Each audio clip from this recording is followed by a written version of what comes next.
সৈয়দনা ইব্রাহিম ওনার ছেলে ইসমাইলের দেখতে গেলেন। ওই দিন বাড়িতে সৈয়দনা ইসমাইল বাড়িতে নাই, বনে গিয়েছে শিকার করার জন্য।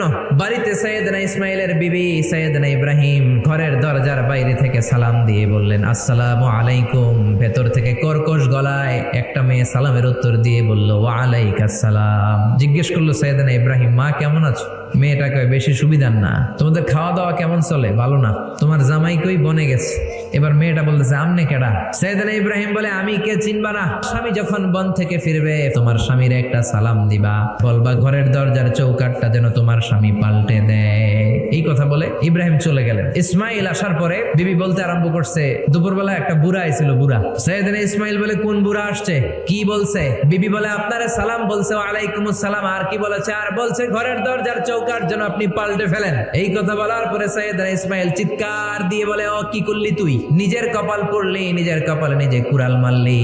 এইটা আমার বাবা ইব্রাহিম খলিল, আমার বাবা যা বলেছে এর মানে হলো তোরে যেন আমি তালাক দেই। বাবার খুশির জন্য তালাক দিয়ে দিছি। নতুন সংসার শুরু হলো। আরেকটা বংশীয় নেককার মেয়েকে বিয়ে করলেন। 3 বছর পর সৈয়দনা ইব্রাহিম আবার বেড়াতে আসলেন। আজকেও সৈয়দনা ইসমাইল বাসায় নাই। সৈয়দনা ইব্রাহিম সালাম দিলেন, আসসালামু আলাইক। এবার জাদুমাখা কণ্ঠে, কুকিল কণ্ঠে, মোলায়েম কণ্ঠে একটা মেয়ে ঘরের ভেতর থেকে বলে, ওয়া আলাইকুমুস সালাম। সৈয়দনা ইব্রাহিম বললেন, কাইফা হালুকি ইয়া উম্মি, মা কেমন আছো? বলো বলো। মেয়েটা বলে, আলহামদুলিল্লাহি আলা কুল্লি হাল, সব অবস্থায় আলহামদুলিল্লাহ। সুবহানাল্লাহ পড়ে। সংসার কেমন চলে? কয় খুব ভালো। খাওয়া দাওয়ার অবস্থা কি? কয় আরো ভালো। এবার মেয়েটা বলে, কে আপনি? এই মরুভূমির মাঝখানে রৌদ্রের মধ্যে দাঁড়িয়ে দাঁড়িয়ে কথা বলেন, কেউ তো কোনোদিন আমাদের খোঁজ নিতে আসে না। কে আপনি? ঘরে আসেন। সৈয়দনা ইব্রাহিম বলে, না আমার পরিচয় দিব না, ঘরেও আসবো না। মেয়েটা বলে, আপনি যদি ঘরে না আসেন আমি কিন্তু রাগ করব।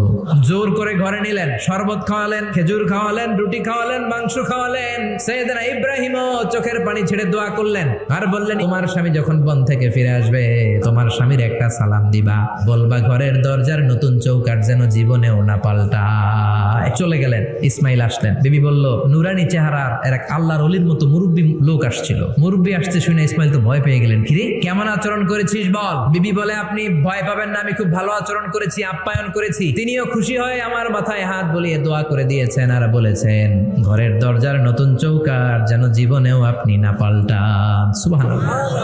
সৈয়দনা ইসমাইল বিবিকে জড়িয়ে ধরলেন। যেই মুরব্বী লোকটা এসেছিল সাধারণ কোনো মানুষ নয়, তোমার শ্বশুর আমার বাবা ইব্রাহিম খলিল। আমার বাবা বলেছেন তোমার যেন কোনোদিন তালাক না দেই, তোমার যেন ছেড়ে না দেই। এই যে তোমার হাতটা দুনিয়ার বুকে ধরলাম, জান্নাতে যেন তোমার হাত ধরেই দুজনে জান্নাতে ঢুকে যায়। এজন্য বাবা মা